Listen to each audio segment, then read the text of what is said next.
loan payments down to as little as $25 a month based on what you can afford to pay. 800-709-4395. 800-709-4395. 800-709-4395. 800-709-4395. Why have thousands of aspiring authors teamed up with Christian Faith Publishing to publish their book? Because Christian Faith Publishing is an author-friendly publisher who understands that your labor is more than just a book. We provide authors freedom and flexibility throughout the publishing process, professional book editing, award-winning design, and some of the highest royalty structures in the publishing industry. And as always, you will retain 100% of the rights to your book. I was looking to find a company that I could trust, one that assisted in the editing process completely. The most important qualities that I was looking for was a publisher who was honest and upfront, no hidden costs or fees, and owning the rights to my own work. Christian Faith Publishing will publish, market, and sell your books in all major bookstores, online booksellers, as well as specialty Christian bookstores. Call for your free author submission kit. 800-978-4812. 800-978-4812. 800-978-4812. That's 800-978-4812. Out-of-date carpet giving you the blues? Tired of your old dingy and broken tile? Let my friends at the Floor Store in Cleburne, Texas give your home the makeover it deserves. This is Old Taco Joe coming to you for the Floor Store. Whether it's carpet, tile, wood flooring, or real wood laminate, the Floor Store can cover all of your flooring needs. Located at 405 West Henderson Street in Cleburne, Texas, owner Brent Harris can help. Shower tile, tub surrounds, even backsplashes. Give them a call today at 817-641-9444. The Floor Store, they've got you covered. You're listening to Joco Community Radio.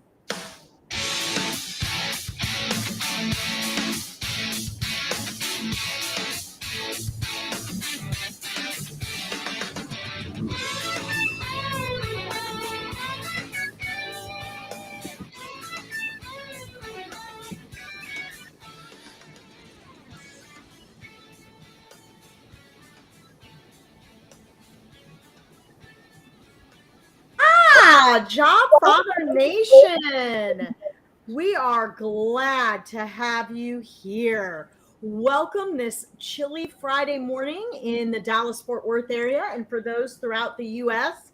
and internationally, we are so glad that you have joined us. So with that being said, just wanted to welcome everybody and start off with a few quick announcements.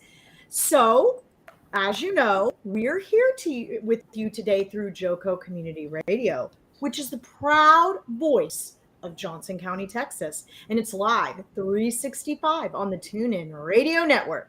You can listen or watch simply by going to TuneIn.joco.com, or you can go onto either your iOS or Android platform in your phones, download the app, and listen for free at any time.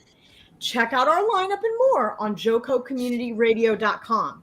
Just so you know, this episode is brought to you by Patriot Claims, which makes your insurance work for you. You can reach out to Patriot Claims by 844-TEX-HAIL. That's 844-839-4245. Well, team, we are excited to have everybody here today. As you know, we are here to focus on the job seeker. And we have an exciting lineup. But before we get started, let's bow our heads really quick and pray. Absolutely.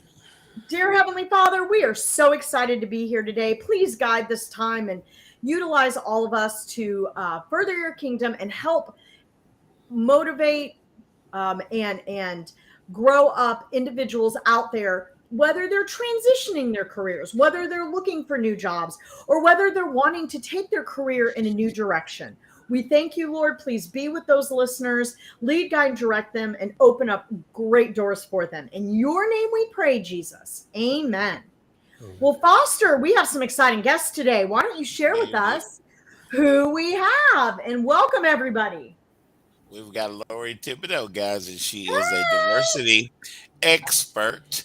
And we also, as you guys have seen on the show notes, we have Alan Spence with us, who is a product and service leader. We're going to be talking about these things, but before we get there, what we want to do is share with you guys a little bit of excitement from the network. Some people have landed and all that sort of thing. And let's see who's with us. I see my man Jason Hopper. Hey, Good morning, Jason. Jason. Yeah. Mary Mondy's with us. Cindy Copeland is with us. Awesome guys. Hey, Cindy. Rex Stowett is listening, and we've got behind the scenes, we've got quite a few people that I've invited. Actually, Woo! to hear because I wanted you guys to hear Lorie today, and definitely to meet Alan Spence, you companies. I want you guys to meet Alan. We're going to be talking about what Alan is looking for and the whole diversity. Our whole focus today, I think, is going to be diversity because we're going to start with Lorie. We're going to be talking about it, Ooh-wee. and then we are. Alan is a diversity candidate that comes from, you know, Dana. Alan comes from North Texas Lead. That's how I met Alan. Uh, I was introduced to Alan. I'm trying to think of the lady's name. You know, my brain goes in and out. Sonia Scott introduced me to Alan. And so I'm glad, Alan, I'm glad that you can join us today. So let's talk real quick, guys, about who has landed. I want to give you guys a little excitement about the market right now because everybody gets scared when we're right here at the advent of going into the holiday season and all that sort of thing. But guys, job seekers, keep your foot on the gas. There were just as many landings this week and this past week that oh my goodness, it's a long list. So we only got time for a few, so I'm just going to pull a few out that are integral parts of the network. I want to say congratulations to Stephanie Wheeler. Stephanie was with McKesson for years now. She is a senior director of human resources at Conifer Health Solutions. You guys probably familiar with Conifer over in Frisco. And our buddy D'Amica Stringer. D'Amica and I have been friends for a long, long time. And D'Amica has landed as a diversity talent acquisition strategic partner, guys. And she Oh, is awesome. yeah, yeah. I thought Lorie. I definitely want to introduce D'Amica and Lorie. In the fact, Lorie might already know D'Amica, and that she's with College Partnerships. Jack Anderson is a business development executive at Connects One, and let's see who else we got down here. Uh, there is my buddy Kristen Elliott, and she is a principal. She's talent acquisition. I get excited when these people are talent acquisition because obvious reasons. Hey, we are here to help the job seeker find opportunities, and we do that through what's my word, Dana? Relationship. We always we always get close to the camera when we say relationships, kind of a me and Dana kind of thing. So Kristen is a recruiter now. She's a talent acquisition business partner at Northrop Grumman. We have had a lady from Northrop Grumman. We've had Cece on the show with us. As a lady named Cece Moreland that a lot of you guys met a while back. So everybody, Merry Christmas. Congratulations to the job landers. There's a whole lot more of you guys that I didn't have time to mention. And we really appreciate everybody in this network. This network is huge, you guys, all across the United States. In It is. fact, It's huge. it is. It's In Foster fact, huge. oh my God. I Because so Foster, in everyone knows Foster. no, not everyone, but I'm trying to get to meet all of you guys across the United States. So link in with me, please. But uh, actually, Lorie is out in Long Beach right now, Dana. Really? Hi, Yeah, Lorie. That's great that she's in Long Beach. Beautiful. yeah, yeah. She's out there. We were talking about it last night. We were talking about a little bit of. I spent quite a bit of time in Long Beach back in my day. So anyway, um, guys, let's talk to Lorie Thibodeaux. Now, guys, Lorie, it's Thibodeaux, Thib. Spell it, Lorie. T. There you go. Thibodeaux. EAUX. So, you guys, you know that usually is that name usually comes from South Texas or Louisiana. So, hey, Lorie, do you have Louisiana ties? Yes, I was born in Louisiana. I kind of thought so. Ah, Cool. are you So, a LSU fan? Absolutely. But also a Mizzou fan and a few others. Cool. go Tigers. We kind of take that for granted whenever we meet somebody. And of course, I think LSU is playing somebody in the division champions tomorrow. I think it is. Oh, So, big guys, day for LSU. thumbs up, you guys, for all the teams that are playing conference championships. You know, I've got to, and in respect for the World Cup, which is one of my things. I've got a soccer jersey on right now. I've got my Man City jersey on, even though Man City itself plays in the English Premier League. They don't go to the World Cup, but some of their players are selected to play for England in the World Cup. So anyway, I thought I would just throw that out there at you guys today. So let's meet Lorie. Guys, go back to meeting Lorie. There's Rex. Hey, Rex, I see you on there, sir. It's always good to have you. So, Lorie, you are a diversity and inclusion expert. And we want to talk about how companies are looking at diversity in today's culture. What's going on with some of the diversity things? How do companies handle that? Tell us let's start with the basics. Tell us what diversity is, because it has changed over the years.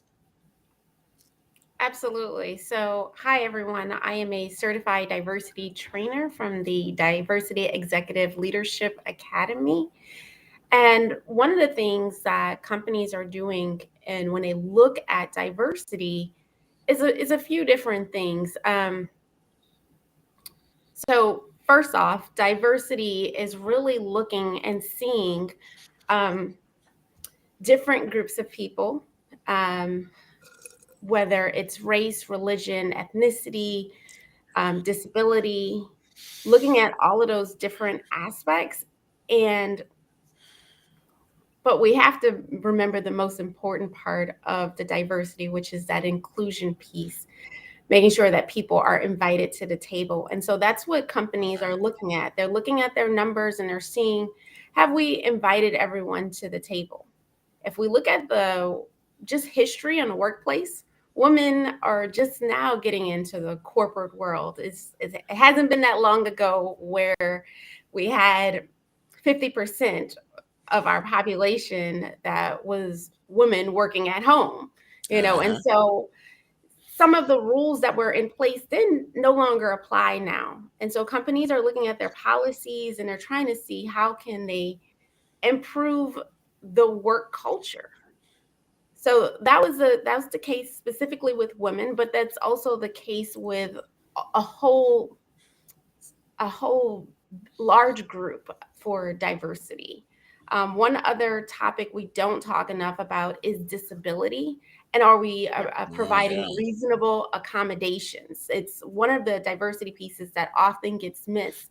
So really looking to see, have we made it where people of disability backgrounds can easily come into our workplace and be able to work too? It's not that they don't have the skills to, is that they may need additional equipment or some other reasonable accommodation in order to help them do the job. That's a good slam dunk of what diversity is. So, Lorie, when you were talking, I was thinking, are there is there does anybody monitor a company? You say you got a company with 100 employees. Does anybody monitor the employees? Is there a certain amount of diversity that has to show up in a company's complement of employees that they have? So some people might have quotas, but I think most companies are moving away from quotas and just really kind of focusing on talent. Yes. So that includes, if we haven't have we opened our pool well enough that people know that they can apply for this specific position?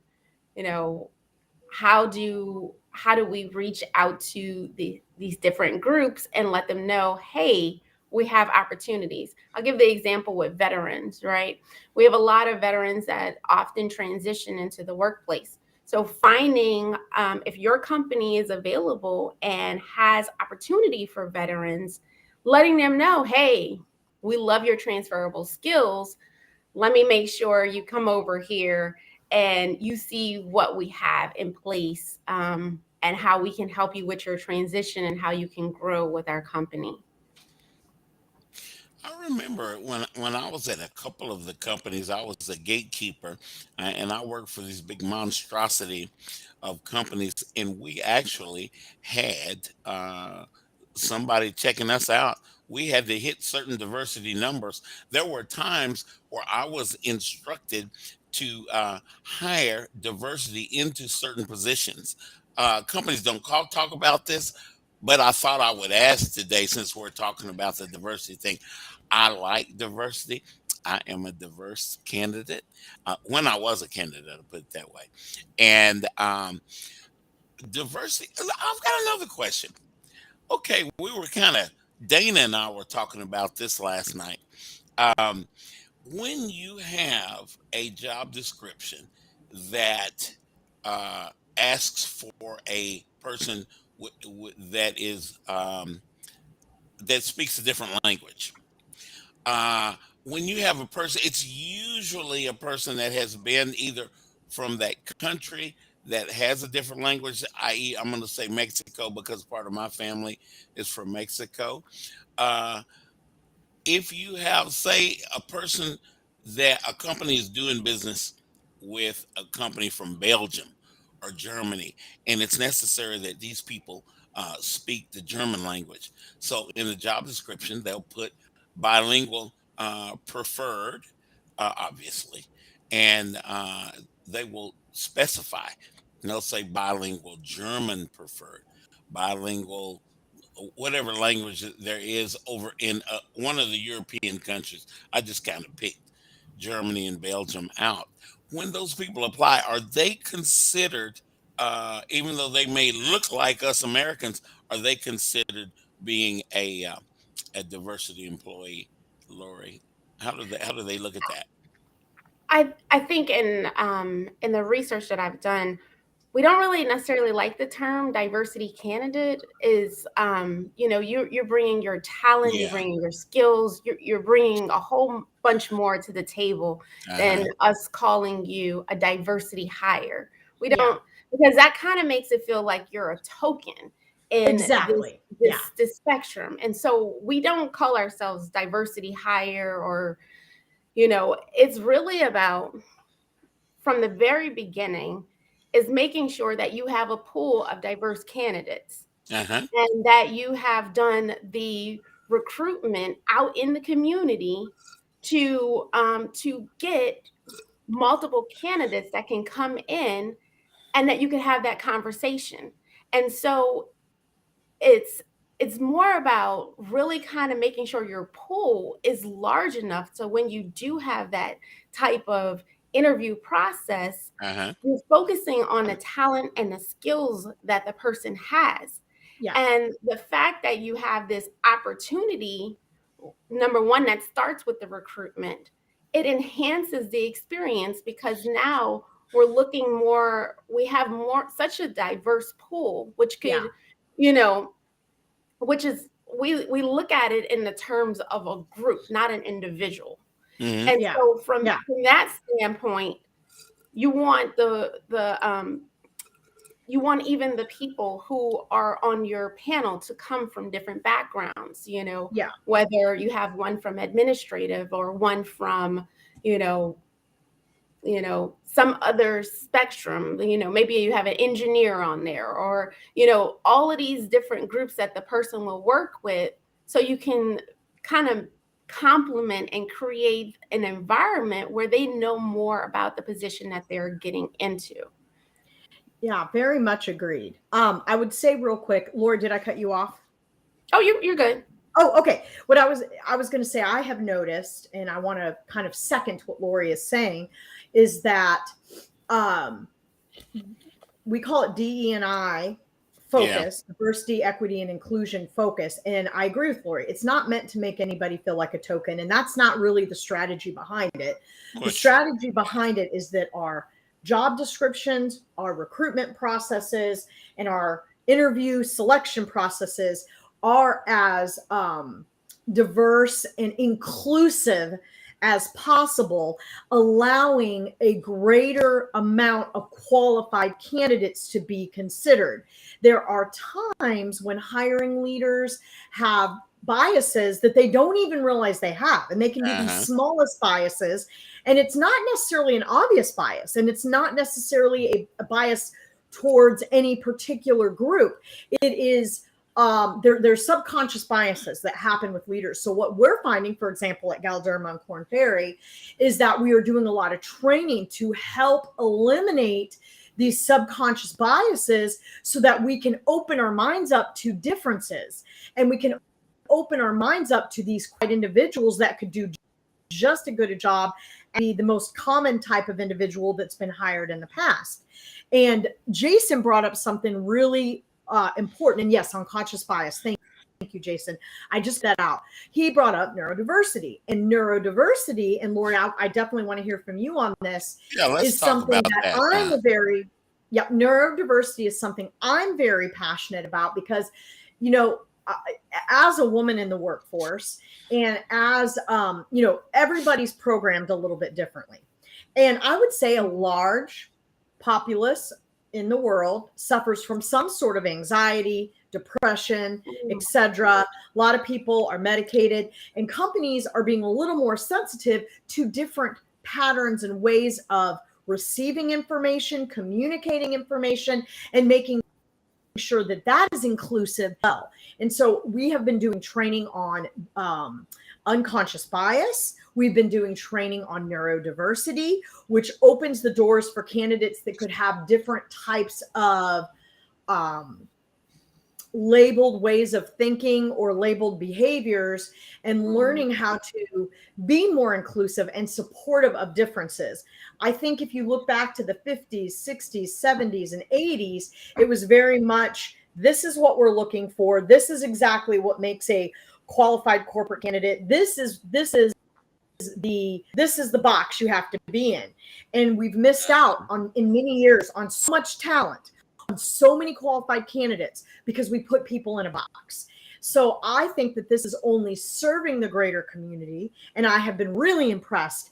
I can't speak of every company, but I can say there has been intensive training on both the Galderma and Korn Ferry side, if you're ever interested in applying to either of those organizations, on neurodiversity, unconscious bias, and understanding diversity, equity, and inclusion. And it's not about meeting a quota.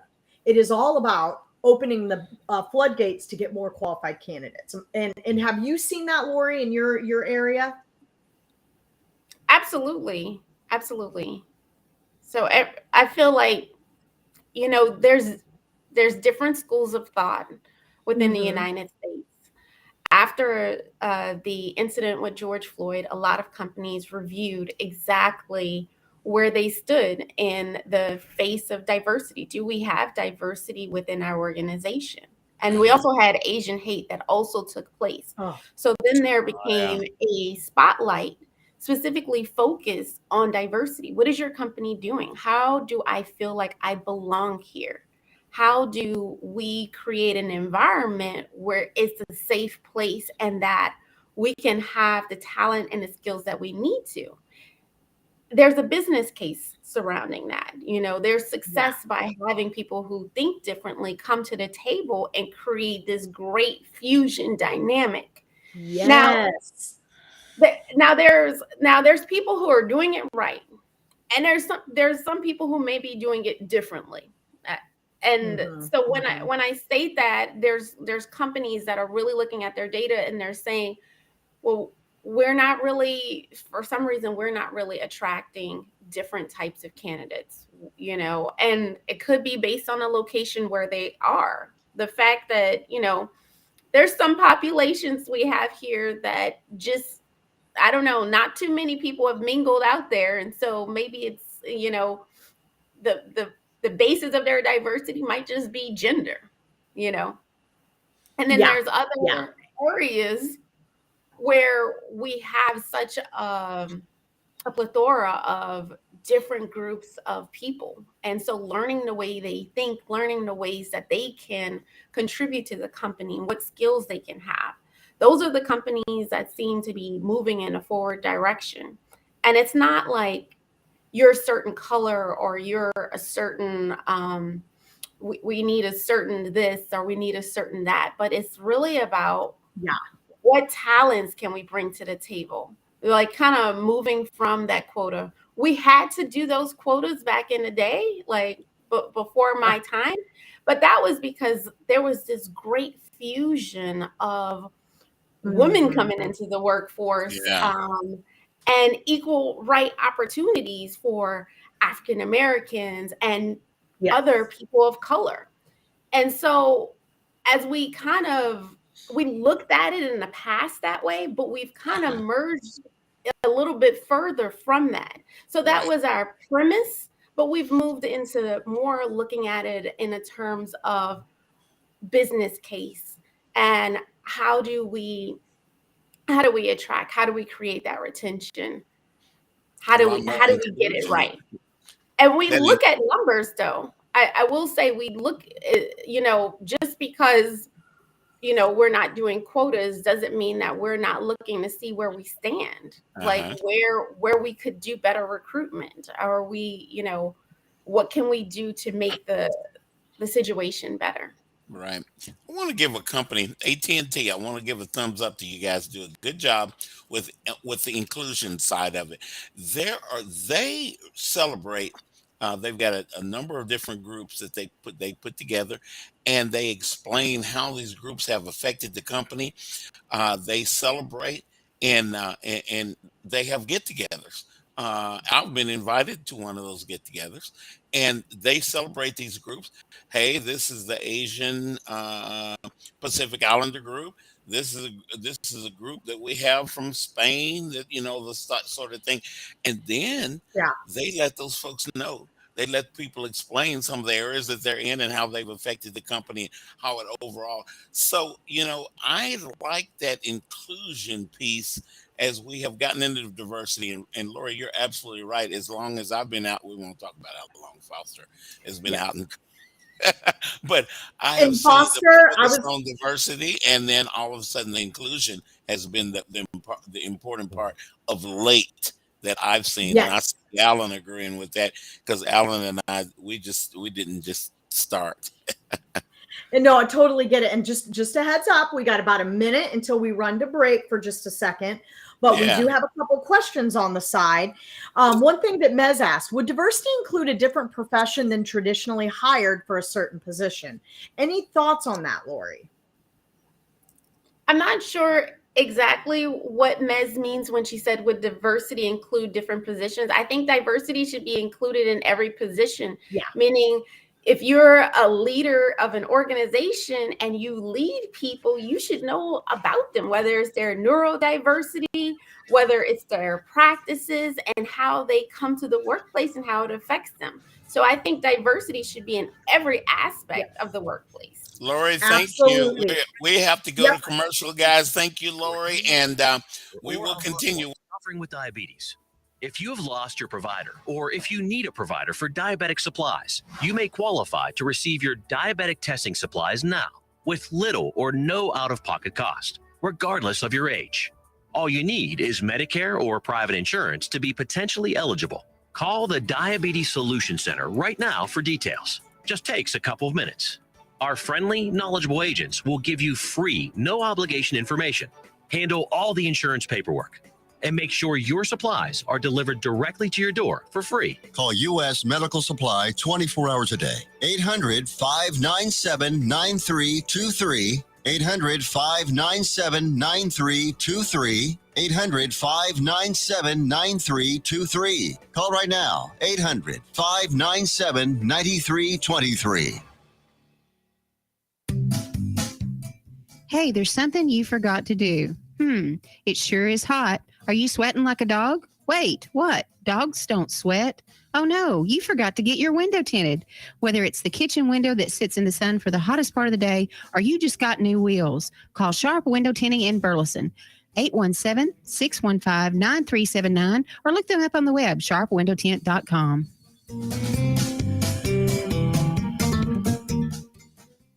Fast Track Student Loans can get your student loans out of default, stop any wage garnishments, stop collection calls, and stop seizure of your tax refund. Give yourself a break. Stop the stress and get your student loan payments down to as little as $25 a month based on what you can afford to pay. 800-709-4395, 800-709-4395, 800-709-4395, 800-709-4395.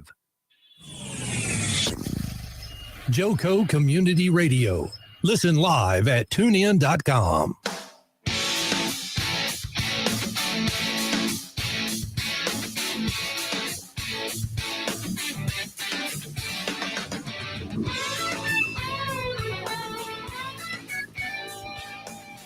Oh, well, back to the second of our show. And we are hot and heavy with this amazing diversity, equity, and inclusion conversation. And I think before we hop over to our guest for the second half, there's one more question to wrap up our conversation with Lorie. And I know we got cut off in the first half with commercial, but this follows the question that I asked you, Lorie, is how Mez wanted to know, how are companies handling being able to get a pool of qualified and diverse candidates? And I can say on behalf of Galderma and Korn Ferry, we have tools that we utilize, and one of them, for example, is called Be Applied. Have you heard of that, Lorie? I have heard. Yes. Okay, great. And that is one of the tools we use so that every time we have a job description, we run that job description through this Be Applied tool, and it allows us to look at how the job description was written and make determinations on how to make that job description as inclusive as possible while still maintaining the integrity of the requirements as well as preferences. That is one thing we're doing. And then we are also doing a lot of work and research, intentionally posting on diverse and inclusive websites, not just the main ones, not just LinkedIn, not just our company website, but we have a marketing manager that goes out, found diverse websites for all 4 regions throughout the globe, and we have access every time we go post a job to also post on those diverse websites to make sure that we're not missing anybody and that we get the most qualified pool. And what has been interesting is it really has brought us more qualified candidates, making the role of the recruiter or the talent acquisition professional quite favorable, because they're getting more applicants that actually have the skill sets that we may not have gotten before had we not posted on those sites. Real quick before we hop over to our new guest, was there anything you'd like to add on that, Lorie? I think that for the recruitment process, we have to be intentional about understanding who we are missing in our pool. And so that might require us partnering with universities or looking at other job groups like that maybe cater to certain groups of people and that assist in helping. So I work in healthcare. So we have organizations such as the National Association of Latino Healthcare Executives, the National Association of Health Service Executives, and American College of Healthcare Executives. So, and we also have other groups within ACHE that focuses on other categories of diversity. So when people are looking for a candidate, you want someone who has invested their skills, someone that is connected, someone that is doing the networking piece. And so even looking at their job boards and seeing well, can we put our information over here to see if people would be interested? Can we have different people come and talk about their experiences? Because I think word of mouth is very important as far as recruiting different people. But we have to watch how our recruitment works, because if we always recruit the same way, we always get the same results. So making sure we expand our results by talking with different people, making sure we get on different platforms so people know, oh, that's a company that I may be considering. Almost like, I mentioned veterans earlier, and because there's a big issue with veterans going through the transition process, and mainly because their experience doesn't look the same as a traditional candidate. And so really kind of think, well, how do we work with candidates who may not seem traditional, but they have the skills that we need? And it's not using, in my opinion, those systems that automatically discriminate people. There's so many real people. I know a lot of companies have started using these, I'm calling them job bots or something. They're like they're like bouncers for your resume. They are though. It's so true. I like that. I think we need more humans.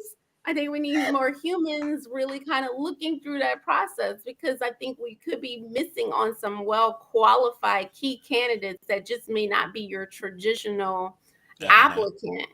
And I think, and if you do that from the workplace standpoint, I think it allows people to feel more included. It allows for them to get in the door, So I love the fact that people are using electronic aid to help them with the process, but I sometimes feel like specifically that process is harder for people who don't understand those systems. And they could be the best candidate, but you don't know that because you had a bouncer. You have a bouncer outside saying, no, you can't get in. A robot bouncer. Exactly.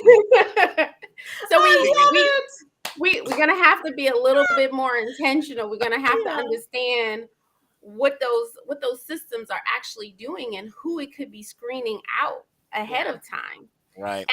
And since we do have job seekers on the line, I would say the most important piece from your standpoint is networking, being able to talk with different people, because it's so important to talk with different people. So, maybe if you have bouncers on the outside, maybe someone will understand when looking at your resume, hold on, you're not matching these specific terms, or, someone who can advocate for you. So, you have to kind of, like I tell people, you got to wipe your face.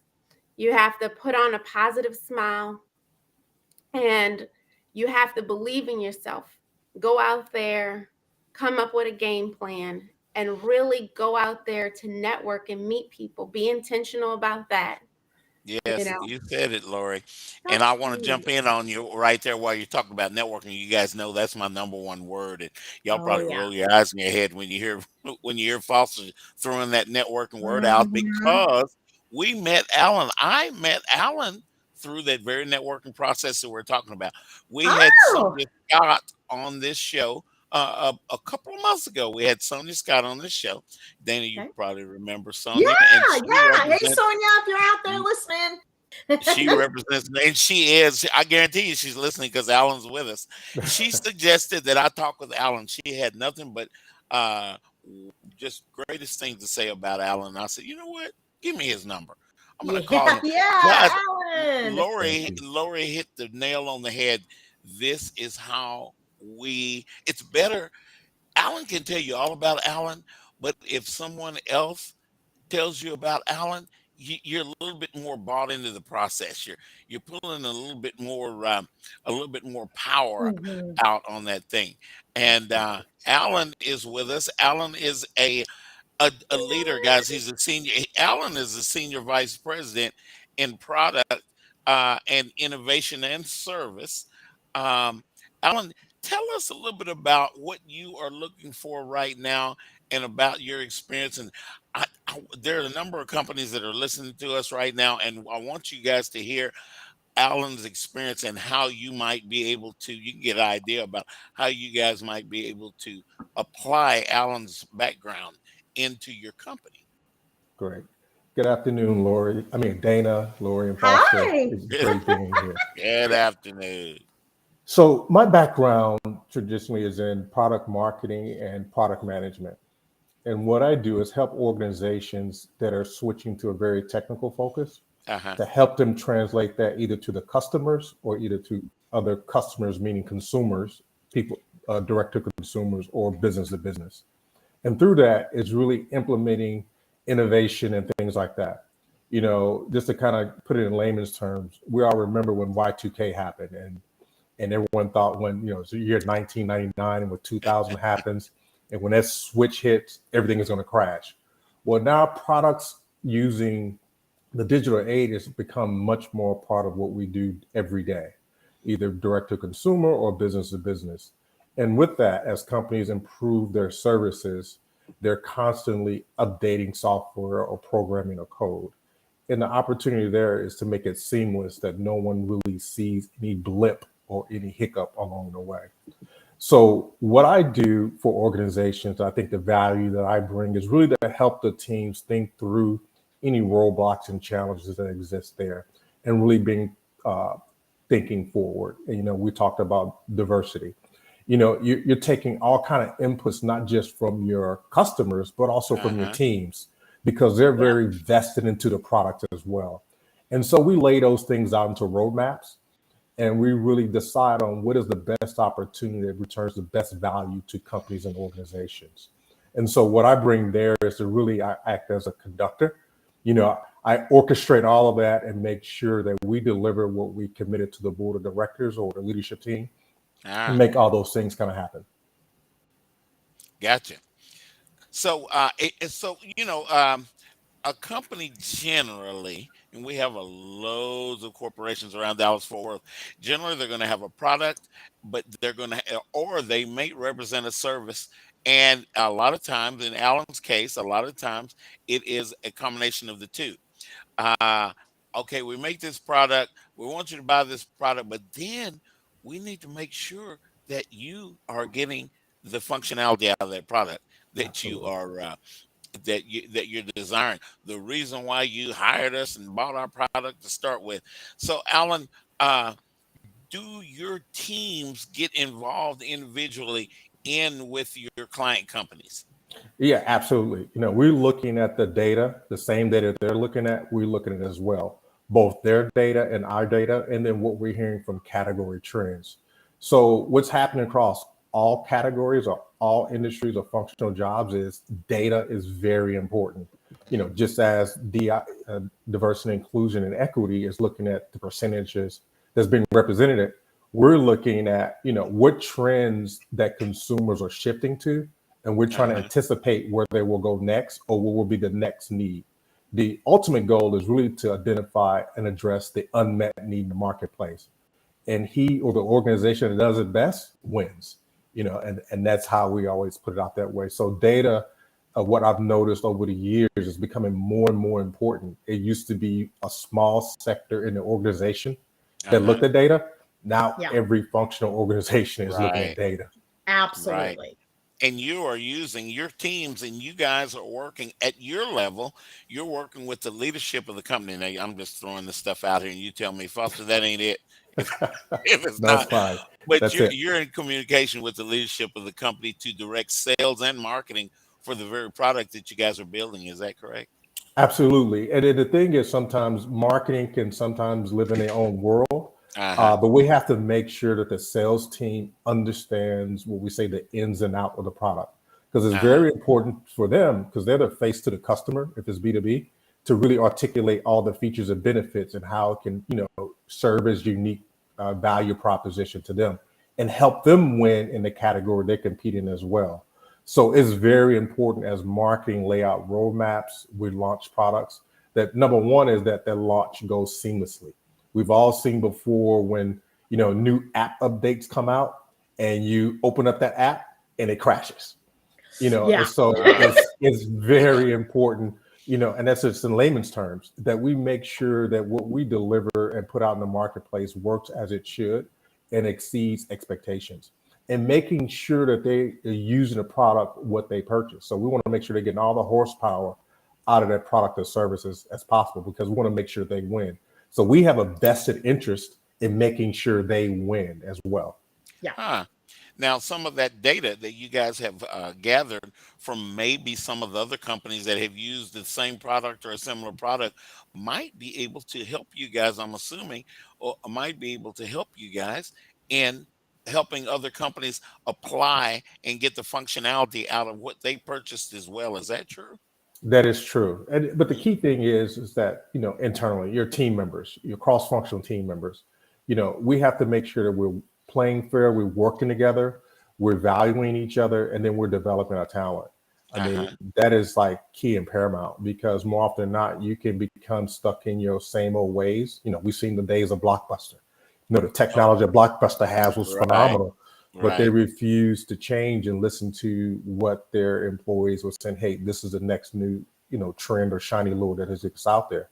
So it's just not so much outward looking and serving customers, but it's also serving each other within the organizations, making sure that teams are operating as best as they possibly can operate, and delivering the best product and service as possible. And sometimes some of the best innovation comes from inside. It's not even outside. Yeah. Dana's company, Galderma, has a multiplicity of products and services that they provide. And I would imagine that there are probably 2 or 3 Allens at your company, Dana. So Oh, yeah. we will we'll keep that in mind. I'm glad that you guys got a chance to meet today. Yep, we've actually have a data engineer position open now, and throughout the last couple months that I've been with the organization, I would say since the end of February, beginning of March, we've had almost always had some sort of data analytics, data engineer. I mean, it is such a in demand. And Alan, when you say that that's become predominant, it literally every area of the company has realized how important analytics are to real-time change, to real-time adjustments, right? And if you can evaluate what's going on in real time, you can make decisions quicker and mitigate the risk of less issues, regardless of what area of the company you're in, right? And absolutely, you're correct. Like me being in HR, I have noticed like the biggest, newest push in HR is getting certified in HR analytics. And I'm sure, and for those people that have been in analytics, you're in a good area because you're in demand. Yes, you're absolutely correct. When I worked for Dana's company, I worked for Korn Ferry. I was in what we called back then, we called it the industrial vertical. It ends up being a number of DoD aerospace companies. And I'm remembering one project that we had with a company in which they were needing to hire avionics engineers, avionics experts. And I got this wild idea to go to what I did, Dana, is I went to meetup.com and I met a party because I said, you know what, those F1 engineers that design all the they've data, got to meet up. you talking about an avionics engineer? Oh my God, So I went to a watch party. I went to an F1 watch party, Formula One racing guys, because they're that sounds so fun. There are metrics that play into that those engineers constantly have to build. They have to build all those metrics that pop up in those cars. And actually what they do, in a lot of the cases, not all, but a lot of cases, it exceeded what was necessary for what Lockheed was looking for one thing. Actually, this was Smith's Aerospace at the time. And so I was able to hire a number of engineers out of the F1 industry. I won't say which I better not say which companies and which teams I stole people from. But don't tell anyone. That's secret recruitment secret. Korn Ferry might get me for that. But but it worked tremendously. So I'm kind of understanding a little bit of what Alan is saying as we're looking at this data, we're studying this data, we're putting it into dashboards and figuring out what best works here in this case, in that case. Like Alan said, sometimes we launch a software and the daggum thing crashes and everybody's running around the room, with it like a chicken with their head Exactly. cut off. Exactly. Exactly. So Alan represents, again, companies. Alan represents leadership in these areas. He puts together I think all of these nuances that we're talking about will probably be on teams that Alan manages. Right. Is that correct, Alan? That is correct. Product marketing. So even if the product is already developed and created, it's even marketing it. And how do we best talk about it and how we best articulate the need and the value of the product or service that other companies, it resonates with other companies. Yeah. So that's also important as well, because you think about there's so many softwares that a company may be looking for. They say, well, how do I know this is for me? Right. So it's best, it is important for us to articulate those needs and making sure that our sales team, sales supports team are really talking the same salient points and really featuring the unique competitive advantage that our organization may have versus someone else. So that's very important as well. Some people think, you have great developers out there. There are a ton of great software and great products out there. But if you're not saying, what separates you or why should I purchase you, that's what, we help muddle through that and synthesize those unmet needs and things like that. That is, there's a lot of thought that goes into product management, product the marketing of the product, all of that sort of thing. Correct. Okay, we make this thing over here that does this, and then you have to know which companies or which needs that companies are involved in order to go to with that product and say, hey, guys, you might want to consider our product for this, that, and the other. And then do you get involved, Alan, sometimes when the sales teams go out to bring in a new client? Are you part of that process? Yes, more often than not, I am.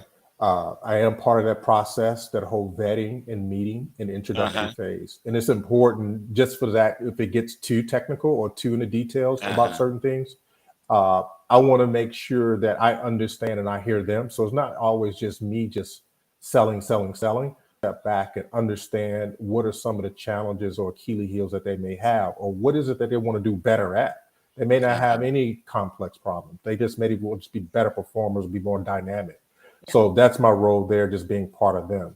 And another thing, Foster, to think about is, more often than not, we always talk about the new product or the new shiny lure.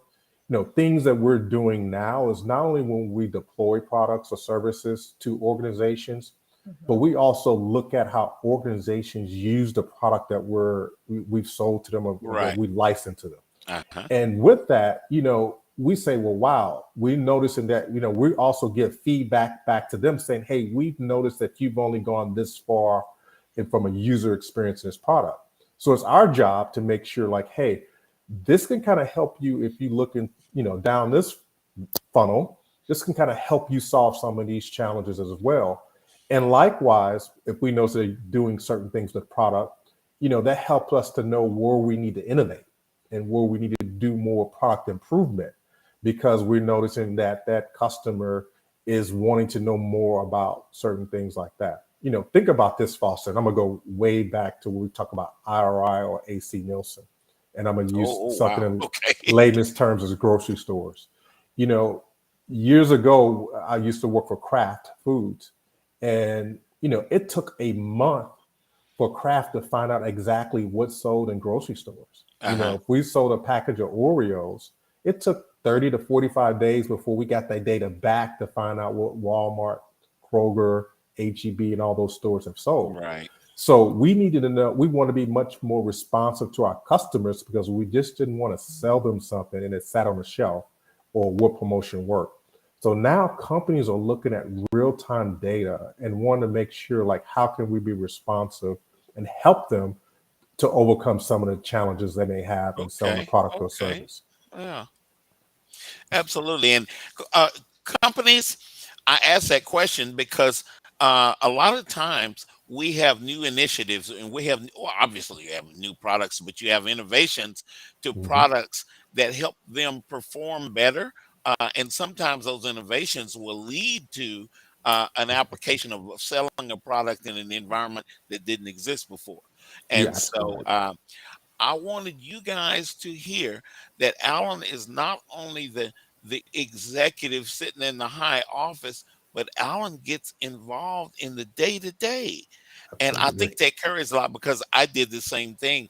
I was a pretty high executive in talent acquisition, but I got involved in the day to day. I went out, I developed Absolutely. relationships. That's me and Dana's word right there. Yep, I got that's important. that's Yes. right. I got out and I developed a relationship. So I wasn't just a guy in the office coming up with ideas. I got out and I implemented those ideas. And I think it is safe to say, unless Alan tells me to shut up, I think it's safe to say that Alan is that very person. Yeah. Thank you. I appreciate it. Alan, what is the best way to contact you? Yeah. Sure. I'm on LinkedIn. So my postfix on LinkedIn is Allen, Allen, Spence, Spence 06. I'm able to reach on LinkedIn. And then my email address also is allenspence06@gmail.com. Perfect. Woo! Y'all get a hold of Alan. And I want to say, and Foster. Dana and I want to, this is it carries a lot of weight. You'd be surprised. It sounds a little silly, but Dana and I give you the Jobfather seal of approval. Seal of Thank you. approval. I greatly appreciate you guys. Thank you. This has been awesome. We vet everybody, guys, We companies. do. When we bring somebody on the show, believe me, we have vetted these people out, and they are dynamic people like you have experienced They with really Alan are. today. And I want to announce again, because there are a number of companies that I have invited to listen to this show that are part of the North Texas Lead program. Alan is stamped by North Texas Lead. He has the official approval of North Texas Lead. So, guys, I hope you consider strongly the different applications of bringing Alan into your company and what you're getting. If you hire an Alan, what am I getting? How does it work? Yeah. Yeah. Dane, I'm really, really glad that you got a chance to meet Alan as well. I am too, Alan. You've Thank been you, just such a Dana. blessing to have on this show. Thank you. And your Thank you. background and experience in analytics and just the discussion is so critical. Oh, I hear Here the we show. go. Everybody, you want Alan. Check him out on LinkedIn. Foster, thank you for the Jobfather and being such a great networker. you. We are honored to be here. Absolutely. Thank you, Alan. Thank you. Thank you. People. Be Thank you, honest, listeners. wheelchairs are heavy, bulky, Until and next Thank you. week. you carry a Bye. wheelchair in your car to take care of a loved one. You know how hard it is getting that clunky, old-style wheelchair in and out of your car. Introducing the Feather Chair Wheelchair. At 13 pounds, it's the world's lightest wheelchair. It folds in seconds and fits neatly in your trunk, backseat, or closet, so you can take it everywhere. And it's only available right here. Order yours today and get a free wheelchair case, a $50 value, yours free. The Feather Chair, the world's lightest